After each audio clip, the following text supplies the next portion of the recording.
বন্ধুরা দেখতেই পাচ্ছ আমি হরিদ্বারের গঙ্গাতে এসেছি আজকে একটি নতুন ঘাটে। এই গঙ্গা ঘাটটির নাম আছে প্রেম ঘাট। এখানে স্নান করেছিল ভগবান রাম। দেখতেই পাচ্ছ সেই ঘাটে আজকে এসেছি। প্রচুর লোকের ভিড় এখানে।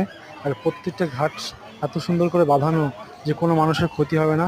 একটা বাচ্চা মানুষও এত স্রোতের মধ্যে স্নান করতে পারবে সেই লোহার ব্যারিকেড ধরে। এখানে প্রশাসন প্রচুর কড়া, প্রত্যেকটা সময় সাবধান করে দিচ্ছে প্রশাসন মানুষদেরকে। দেখতে পাচ্ছ কত সুন্দর পরিবেশের মধ্যে এখানকার মানুষ জীবনযাপন করছে। বন্ধুরা অবশ্যই এটা ভালো লাগলে শেয়ার করবে, হাজার হাজার মানুষকে দেখাও যে এখানে এমন মানুষ বাস করে যারা প্রকৃত সৌন্দর্যের মধ্যে থাকে। তারা নোংরা আবর্জনা একদমই পছন্দ করেন না।